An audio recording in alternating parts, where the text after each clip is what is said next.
Saludos familia, bienvenido a Radiografía 360. Hoy le vamos a estar hablando de un temita que de verdad nos gusta mucho, trae un poco de preocupación también a veces, pero algo que está surgiendo, se estamos viendo cada vez más la influencia de estos ideales en nuestras vidas y queremos tocar un poquito el tema. Así que vamos a estar hablando un poco de lo que es la iglesia woke. Con el término woke nos referimos a esta iglesia concientizada en um, asuntos de justicia social, de discrimen, de racismo, eh, y cómo estas filosofías, muchas postmodernas, muchas teorías de género y todo esto están entrando a la iglesia. Y nos podemos preguntar, o sea, ¿cuál es el problema que la iglesia adopte esta filosofía o estas líneas de pensamiento? Y la realidad es que muchas de ellas, si no la mayoría, um, muchos de sus puntos y, y los fundamentos atacan directamente o están abiertamente en contra de muchos de los estatutos que hay en la Biblia. Y simplemente, pues, vemos gente que quiere hacer una mezcla de estas dos filosofías, de estas dos visiones de mundo. Y en, pues, puedo pensar que son incompatibles. Así que vamos a estar abundando un poquito de eso hoy. Carlos, ¿algún pensamiento que tengas sobre Sí, no, wokeness? arrancando, el término woke, mencionaste que era una iglesia, creo que concientizada, atenta. Ujú, Eh, yo no tengo problema con ese término, con el concepto. Creo que tenemos que ser una iglesia atenta a lo que está ocurriendo ujú. y activa.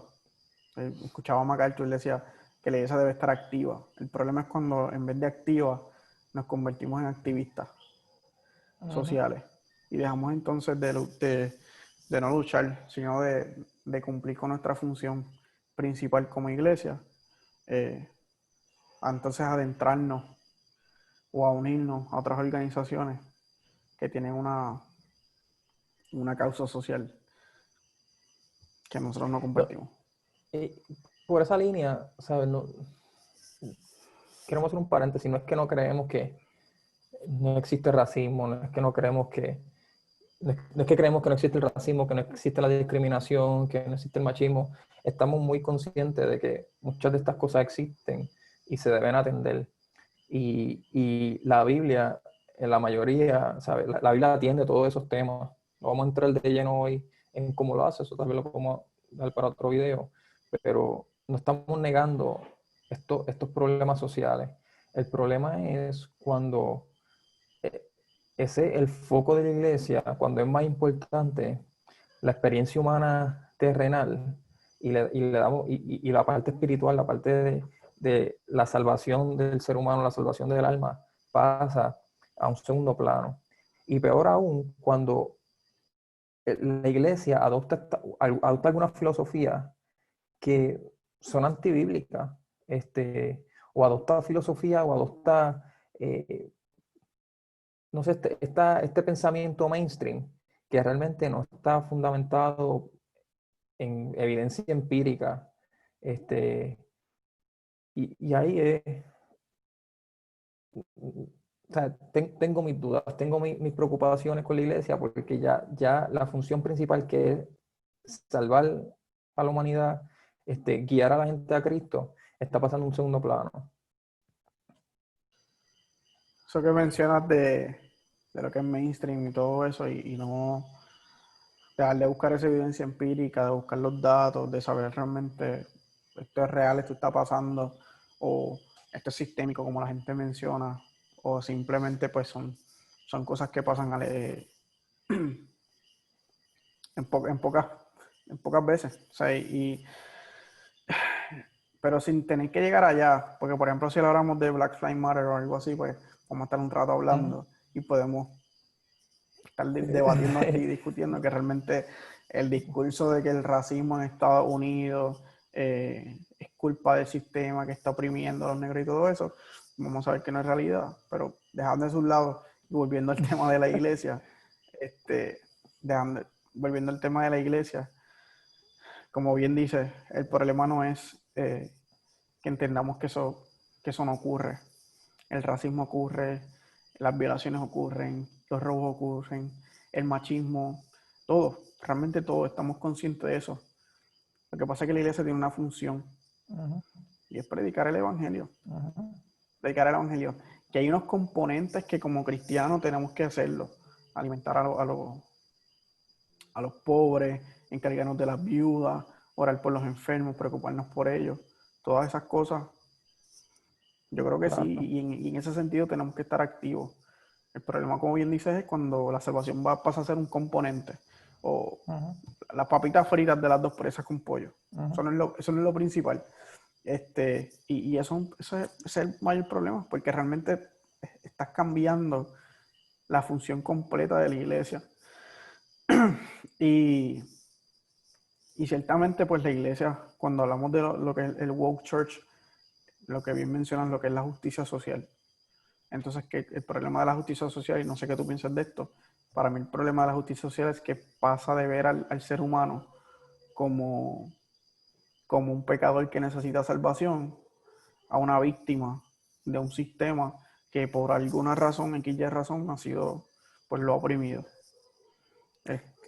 Cuando ya yo no le predico a una mujer porque, porque es pecadora y necesita a Cristo, si no le voy a predicar a una mujer porque necesita salvación de ser oprimida por un sistema o ser abusada por su esposo o ser golpeada, o cuando le predico a un negro porque vive en una comunidad de blancos y está siendo víctima de racismo todos los días, pero no me importa su pecado. O, o este ladrón, pues él está robando porque ha perdido ya su trabajo varias veces y necesita ir a robar para poder comer. Y entonces le predico desde esa posición. Y ese es el problema. No es que yo no esté consciente de que las conductas estén bien o malas, se pueden explicar de una cierta manera. Podemos estar discutiendo eso un rato también. Pero ese no es el tema realmente. Es cuál es la función de la iglesia y que la iglesia no puede desvirtuarse de eso. Definitivo, definitivo. No se le puede pasar la mano al pecado. Ese es realmente el pecado es la raíz del mal que estamos viendo en nuestra sociedad. Y la iglesia ha sido llamada directamente a trabajar con eso, tú sabes, a llevar a la gente a Cristo, como mencionamos anteriormente. Y si la iglesia cae en esta mentira de que vivimos en una sociedad que sistémicamente está tratando de oprimir a la gente, y la iglesia se come ese cuento y empieza a cambiar su discurso y empieza a cambiar su prédica, pues mira, ya no es la iglesia, ya se está convirtiendo en otro grupo, en otra actividad social, y, y cuando caemos en la necesidad de cambiar el evangelio para pasarle la mano a otras personas, pues mira, ya dejamos de predicar el evangelio, estamos predicando otra religión, estamos predicando a un Dios diferente, y esto puede sonar fuerte, pero no podemos atemperar el evangelio para que no confronte a la gente, para pasarle la mano. No, el evangelio no estamos llamados a cambiar la interpretación, no estamos llamados a manipularlo, estamos llamados a predicarlo tal y como nos fue dado. Y la iglesia tiene que estar atento a todas esas costumbres, a todas esas filosofías que se están metiendo y dejar de atemperar el mensaje. Claro. Tenemos que ser Y responsables. ciertamente. Tiene que ver mucho también, ¿verdad? Eso entonces permite que la iglesia y la gente que va a la iglesia caiga entonces en lo que es el relativismo. Yo sé que Jan por ahí nos tiene un video ya mismo, ¿verdad? De relativismo moral bien Vamos por bueno. ahí, estamos. Básicamente por la misma línea, eso es lo que ocurre, que ya entonces comenzamos como cristianos a escoger qué mensaje de la Biblia necesita esa persona. Y no digo que no seamos sabios en escoger qué le vamos a decir a esa persona, sino en qué parte de lo que es el Evangelio o qué parte de lo que es Dios en nosotros esa persona necesita. Y en cuanto al relativismo moral, pues lo mismo, porque entonces si hacemos eso, estamos diciendo que tenemos la capacidad para decidir para saber si esa persona está en pecado o no está en pecado, aunque ya han hecho las mismas cosas. Como di el ejemplo ahorita, por ejemplo, una persona que roba. Esta persona roba pero es porque lo necesita. Esta persona roba porque es una pecadora. O esta mujer abortó porque necesitó abortar, pero esta abortó porque es una pecadora. Y porque quiere vivir una vida en libertinaje. O sea, y ese es el problema. Nosotros no somos quienes para decidir qué es lo que está bien, lo que está mal. Lo que está bien, lo que está mal, ya la Biblia lo estableció. Y de principio a fin, nosotros tenemos que decir, o sea, nosotros somos emisores de algo que ya está escrito. Eso es todo.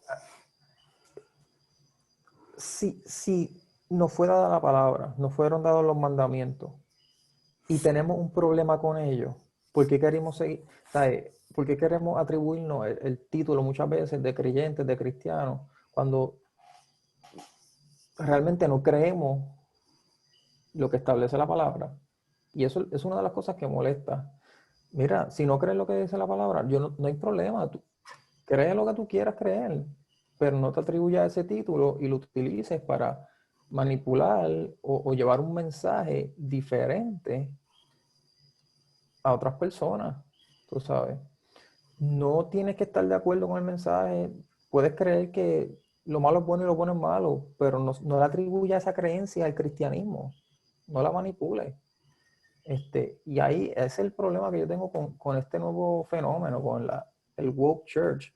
Es otra teología, es otra filosofía, otra visión del mundo, pero como citamos un par de versículos y los manipulamos y escogemos lo que nos gusta, es legítimo, ¿no? Sí. Entonces debo explicar la Biblia, interpretar la Biblia, desde quién es Dios, qué quiere Dios de nosotros, qué quiere del hombre y cuál es el propósito, ¿verdad? De la creación, a entonces explicar la teología desde el contexto social que nos encontremos, geográfico. Por ejemplo, está la teología que explica la Biblia a personas desde el colonialismo, por ejemplo. O yo soy cristiano, pero soy feminista. Y esas cosas se están dando mucho entre la iglesia. No ya se está viendo, ya no de manera sutil, ya lo vas a ver muy Abiertamente. común, abiertamente, pero pues hay quienes todavía quizás no lo han podido ver, dependiendo de donde vivan o el concilio al que pertenezcan, a la denominación, pero algo se está viendo y sea sutil o abiertamente se está metiendo dentro de la iglesia. Cuando uno habla, uno quiere que la persona que está escuchando entienda el mensaje que tú quisiste enviar. O sea, yo quiero que si yo te digo esto es negro, esta pared aquí, tú entiendas que es negro. No que si yo te digo que es negro, eso está abierto a tu interpretación. Tú sabes. Y lo mismo pasa con la Biblia. Dios, hay que creer en la Biblia. Dios habló. Y lo que Dios dijo, su instrucción, fue escrita por hombre, fue inspirada por Dios, escrita por hombre. Y esa es la palabra de Dios, eso es lo que Dios habló. Y cuando Dios habló, yo estoy seguro que Él tenía una intención y tenía un mensaje específico que Él quería llevarle a la gente. No matará, no le vas a quitar la vida a alguien, no vas a matar, no mentirá. Es que va a decir la verdad, que no va a mentir, punto, ¿sabes? Igual con todo, o sea, desde Génesis hasta Apocalipsis, cada versículo, cada palabra tenía un propósito por el cual fue dicha. Lo que tiene una interpretación, una revelación, puede tener múltiples aplicaciones a mi vida, pero la interpretación es una y es la que Dios quiso que fuera, el mensaje que Él quería dar. Entonces, escucho mucha gente diciendo, es que lo que yo entiendo de esto, lo que yo interpreto, lo que yo recibo de esto, de este versículo, es X cosa, es tal cosa. Y no nos hacemos la pregunta importante que es, no es que yo interpreto, ¿qué Dios quiso decir cuando dijo eso? Entonces, cuando abrimos la Biblia a interpretación de lo que a mí me dé la gana, mano, vamos a encontrar lo que querramos. Vamos a darle vuelta al texto, vamos a tergiversarlo, vamos a manipularlo, vamos a atar con otros versículos hasta que la Biblia satisfaga mis necesidades, satisfaga mis deseos y se alinee, la Biblia se alinea a la agenda que yo quiera. Qué bonito. Claro, porque no estoy interpretando, no estoy entendiendo lo que Dios quiso decir. Dios dijo algo, yo cogí las palabras que él dijo, jugué con ellas y saqué otro mensaje. No, eso es incorrecto.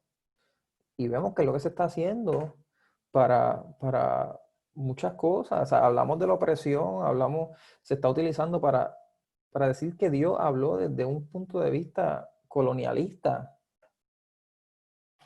Dios es el rey del universo.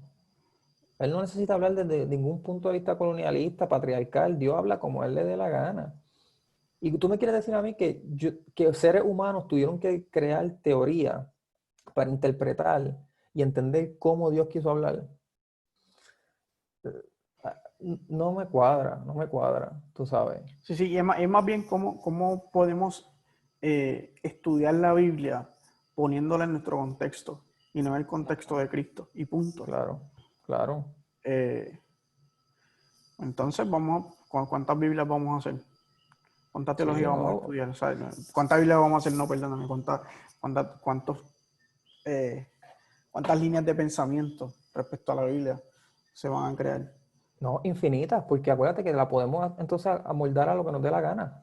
Mm, Tú sabes, hay 7 billones de personas en la Tierra, pues puede haber 7 billones de líneas de pensamiento diferentes, porque entonces el texto te ajusta a mí. Y eso está completamente incorrecto. No queremos, eh, este video no es para enseñar a cómo interpretar la Biblia, de eso hay muchas cosas. Sí, brevemente, mira, vamos a leer la Biblia, vamos a estudiar la historia, el contexto histórico, vamos a estudiar el vocabulario que se utilizaba antes. Hay palabras que están en la Biblia que nosotros las interpretamos como se utilizan en el siglo XX, el siglo XXI, pero hace 2000 años esas palabras se utilizaban en contextos diferentes para describir cosas diferentes y es la misma palabra, pero tenemos que estar atentos de eso.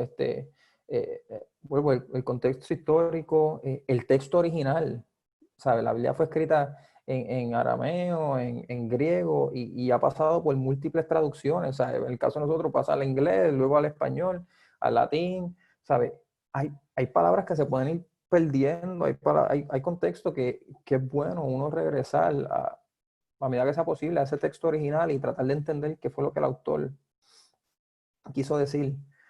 Pero uno abiertamente leerla y tergiversarla sin ningún estudio a profundidad del texto es peligroso porque estamos creando una religión diferente y creando un Dios diferente y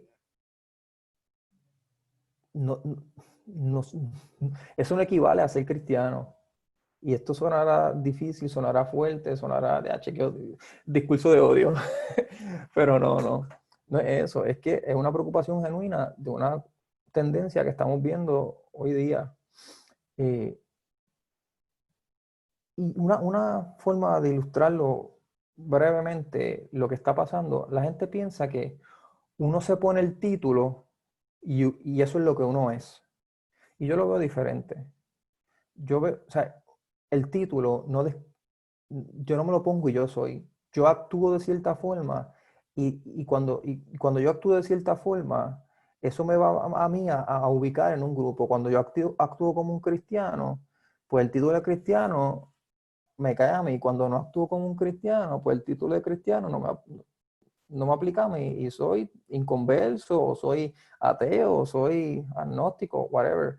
Así que el hecho de yo identificarme como como una persona o una categoría no me hace eh, estar en ese grupo, en esa categoría. Yo puedo decir yo soy cristiano y no serlo. Yo puedo decirlo ahora mismo, yo me identifico como ateo, pero si mantengo mis creencias como las tengo hoy día, me puedo identificar como le da gana, pero en la práctica voy a seguir siendo cristiano. sí. Y, y la Biblia es quien define eso, quién es el cristiano. Pero, Claro, sin embargo, y claro que la Biblia define quién es cristiano y quién no es cristiano, la Biblia también define lo que es amor. Y eso yo creo que es uno de los problemas más grandes, que por qué entonces entramos en este relativismo de interpretación. Porque entramos entonces en lo que pues, unas personas entienden que es necesario ser activo socialmente en cuanto a levantarse en contra del racismo, pensar todo eso, ¿verdad? Fuera de lo que tiene que ser que no se informan o que creen todo lo que dicen los medios. Yo sé que eso es otro tema y ahí podemos estar 2 horas hablando. Hay un problema dentro y es cómo la gente define cuando Cristo dice que tienes que amar a tu prójimo. Yo sé que más adelante voy a hablar de eso, lo que es el relativismo, todo eso, un tema súper interesante. Pero, ¿por qué entonces entiende que surgen entonces estos woke church? ¿Y por qué entonces entiendes que estos cristianos quieren, digo, estas personas quieren interpretar la Biblia bajo el contexto en que ellos quieran? Y es porque la misma Biblia dice, te pregunto, ¿verdad? Pero antes de dar quizá una breve respuesta, la misma Biblia dice, o sea, que nosotros por naturaleza vamos a buscar el pecado, vamos a alejarnos de Dios. Sí. Pero ¿qué tal entonces si agarro esto que me gusta? Voy a agarrar esto que me gusta y voy a tratar de llevarlo hacia mis necesidades o hacia las necesidades de otra persona. Y ese es el problema y por eso, y entonces volvemos a lo que dije ahorita. Entonces estará el que robará justificadamente y no le cuenta como pecado y el que roba. O está la mujer que va a llegar a la iglesia y le vamos a predicar desde su contexto de que es abusada. Pero a esa mujer nunca se le va a decir que es pecadora y que necesita a Cristo. Pero Mira, contéstame ahora. tú hablaste de por qué surge esto y vuelvo y digo, quiero ser bien cuidadoso, no quiero decir que todas las personas, pero sí. Si hay gente que está bien metida en esto de integrar a un extremo la justicia social en la religión, es bien probable que esté creando un evangelio diferente. O sea, no me cabe duda. Y voy a leer un pequeño texto en Romanos 1. Dice, es cierto, ellos conocieron a Dios, pero no quisieron adorarlo como Dios ni darle gracia. En cambio, comenzaron a inventar ideas necias sobre Dios. Como resultado, la mente les quedó en oscuridad y confusión. Afirmaban ser sabios, pero se convirtieron en completos necios. Y en lugar de adorar al Dios inmortal y glorioso, rindieron culto a ídolos que ellos mismos hicieron, con formas de simples mortales, de aves, de animales de 4 patas. Entonces Dios los abandonó para que hicieran todas las cosas perversas que deseaban en su corazón. Y esa parte donde dice, comenzaron a inventar ideas necias. Mano, yo entiendo que esto surge porque gente cree que existe Dios, cree que es real, pero tienen un conflicto en sus vidas donde tienen la necesidad de integrar toda esta filosofía de igualdad, de discrimen, de opresión, de racismo, que vuelvo y digo, no estoy diciendo que sean reales, pero cuando uno comienza a estudiar y comienza a profundizar e investigar sobre el tema, uno se da cuenta que no es como lo pinta la sociedad, no es como lo pintan los medios. Yo no creo, y esto que me caigan en chinche, como dicen por ahí, yo no creo que, por lo menos en Puerto Rico y Estados Unidos, vivimos en una sociedad sí, con un patriarcado sistémico. Y cuando hablo sistémico, hablo de instituciones de gobierno, donde eso se apoye o ¿cómo es el término? Se promueva. No creo en un patriarcado sistémico, no creo en racismo sistémico, no creo en un machismo sistémico, no creo en, ¿qué más? En discriminación sistémica. No estoy diciendo que no existen, no estoy diciendo que esas cosas no se dan. Lo que pasa es que no creo que se dan. No creo que el sistema está diseñado, ni la sociedad está diseñada para eso. Creo que ocurre porque seres humanos viven en mente y cuerpos caídos y cometen estos actos de pecado en contra de otros seres humanos. Este, pero entonces, cuando vemos que la iglesia adopta esas creencias, porque la palabra ataca el discrimen, la palabra ataca el racismo, la palabra a- atiende todos esos temas. Y la iglesia los debe hablar y los debe atender y debe crear y formar seres humanos que amen al prójimo. Pero cuando entonces cuando integramos a la Biblia y a nuestra iglesia, que hay un sistema opresor detrás de todo esto, y empezamos a moldar la Biblia a esa creencia y empezamos a interpretarla de acuerdo a eso, lo que estamos creando es un arroz con dulce apestoso, tú sabes, y es peligroso para la fe y para el desarrollo y la formación de nuevos creyentes. Pienso que eso es un caso claro de Romanos 1, donde gente que afirmaron conocer a Dios se entregaron a su idea necia. Wow, excelente. Creo que ese sería el resumen. Y algo que quería comentar respecto a todo eso que estás diciendo es que las personas que caen en eso, yo creo que a la larga, tú dices que tiene un conflicto en su mente. Y cuando logran hacer eso, yo creo que el conflicto es mayor, un conflicto de identidad mayor, Ujú. porque entonces me defino como cristiano, pero, pero no puedo cumplir esto a cabalidad como lo dice, porque entonces no podría ser parte de este grupo feminista, De esta o no otra pudiera ser comunidad. grupo de esta otra comunidad. Otra comunidad que abiertamente, la mayoría de ellas, abiertamente están en contra de la iglesia. Ujú, Entonces, ujú. tan como o sea, es algo que siempre me he cuestionado, cómo ellos se identifican, o sea, cómo pueden eh, creerse realmente que son parte de un grupo y ser parte de otro, que hablando, todos sabemos que son totalmente opuestos Ujú. y que Mira, estas organizaciones básicamente odian y detestan la iglesia. yo sé que nosotros tenemos material para otros videos que queremos hacer, pero quiero poner un poco de contexto, porque sí, no quiero terminar el video diciendo, estas filosofías se meten a la iglesia, pero Uh-huh. y ya, o sea, quiero probar un poco de contexto. Vamos a hablar brevemente del racismo, ¿sabes? No quiero dar mucho tiempo con esto.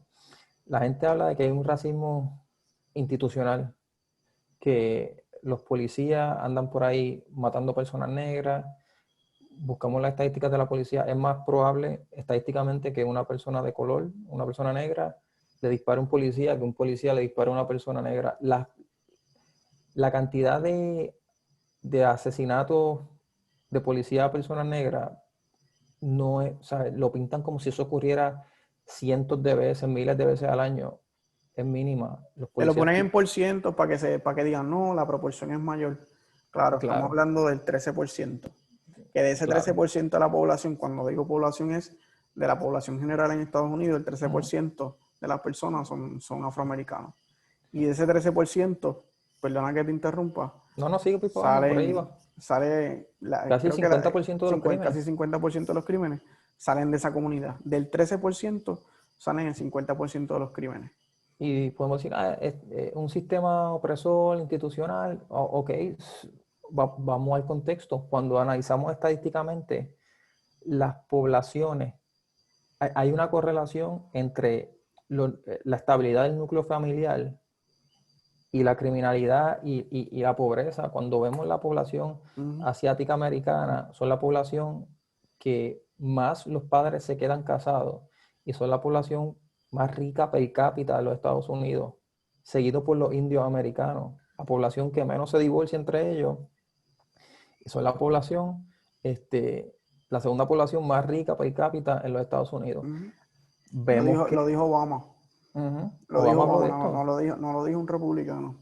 Digo, los Ajá. republicanos lo dicen, pero lo dijo Obama. Hay mucha gente que no, ¿qué Sí. es ese dato? No, lo dijo Obama. Sí, oye, vemos que la criminalidad, la deserción, el nivel de pobreza es alto en la población afroamericana, pero vemos que el 70 el índice el porcentaje de divorcio es como el 70 y pico por ciento de la población. creo que era el 72, tú sabes que estamos echándole y vemos que a medida que los hogares se mantienen y los matrimonios se mantienen, las probabilidades de pobreza y las probabilidades de entrar en actos criminales van disminuyendo. Así que la pregunta es, ¿realmente es una opresión real del gobierno de la sociedad o es una opresión autoinfligida por la misma población? Y esto sonará fuerte, pero es una realidad.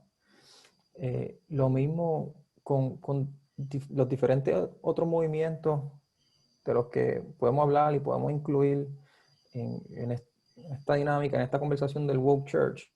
Pasa lo mismo. Hay una tendencia a la victimización, pero cuando entramos a la estadística, cuando entramos a los estudios y a ver las causas de realmente de la opresión, de los problemas, de las situaciones que están enfrentando, tienen poco que ver con una opresión a nivel institucional, una opresión sistémica. Yo me atrevería a decir que en su parte, como cristiano, me atrevo a decir que muchos de los problemas simplemente son por fallar al orden bíblico y son problemas que las mismas filosofías los causan. Así que mucho cuidado cuando vean que en su iglesia o gente que estén escuchando o cristianos que le van a conversar quieran impulsar esta narrativa de que aparte al evangelio tenemos que añadir todas estas teorías, todas estas filosofías, todos estos movimientos. Ojo al pillo, la Biblia es la visión de mundo perfecta y la Biblia, Dios se encargó de que la Biblia tuviera todo lo que necesitamos para vivir una vida de paz, para vivir una vida próspera, una vida buena. Si es perfecta, si es completa, la Biblia no tiene necesidad, el Evangelio no tiene necesidad de ninguna otra teología, de ninguna otra teoría. Es más que suficiente, Dios es más que suficiente, Dios es perfecto, así que cuidado con lo que dejamos entrar y cuidado con lo que escuchamos. Yes. Que está de moda. Charlas, sí, talleres, hasta certificaciones dentro de la iglesia. O sea, está ocurriendo. Ojo al pillo. Bueno, está bueno por ahí. Yo creo que estamos bien. ¿Algo más que quieras traer? No, ya con eso realmente hay muchísimo que podemos traer. Y si habláramos en el caso de ahora, pues ya hablo un poco de la comunidad afroamericana en Estados Unidos. Pudiéramos hablar del feminismo, pudiéramos hablar de la opresión en la mujer, de la violencia de género. Podemos hablar de muchos temas donde la iglesia como que ha querido meterse. Pero realmente, y quiero decir algo antes de irnos, si fuera el caso que la opresión fuera desde el sistema, en cualquiera de las situaciones, a cualquiera de las poblaciones, tengo que decir que igual la iglesia, ya Dios estipuló su función en la palabra. Es lo que le toca a la iglesia. Y ya, porque ciertamente podemos hablar de países que en efecto practiquen la opresión a la mujer. Vámonos a Oriente. Pero aún así la iglesia sigue teniendo una función. La iglesia no... Este es un mensaje que tiene MacArthur bien bueno. Habla de la revolución social. Cerrando. La iglesia no debe estar activa en lo que son revoluciones sociales. En todos los sentidos. Al punto que me tengo que arrepentir de muchas cosas.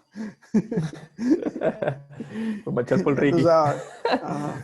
Mira, y con eso tú dices, no en el lugar de la iglesia, como ciudadano, eso es otro tema, siempre y cuando obviamente honremos lo que está establecido en la palabra, pero que no nos olvidemos de que el sufrimiento es bíblico.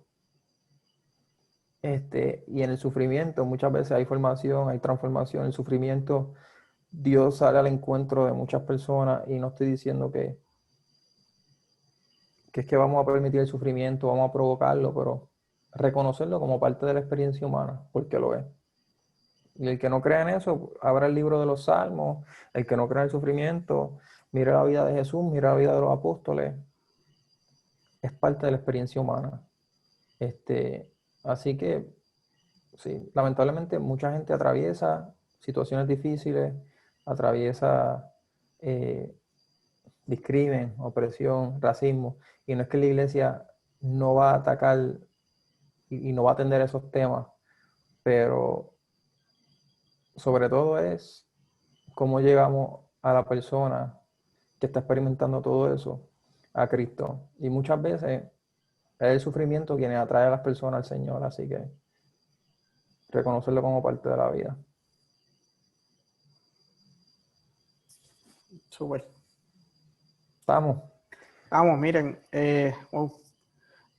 Realmente yo sé que podemos seguir hablando mucho más profundo de cada caso, como dije, pero pues de manera general básicamente quería mostrar nuestra postura eh, respecto a lo que está pasando con lo que es la justicia social dentro de la iglesia. Si hablamos por caso específico, socialismo dentro de la iglesia, feminismo dentro de la iglesia, estuviéramos aquí 3 horas hablando. Así que si tienen alguna pregunta, descarguen sus críticas también en los comentarios, sean buenas, sean malas. Y pues responderemos, ¿verdad? Mientras se pueda. Ya se los comentaré en otro video. Yo creo que ya entonces estamos por hoy. Chévere. Hasta la próxima, gente.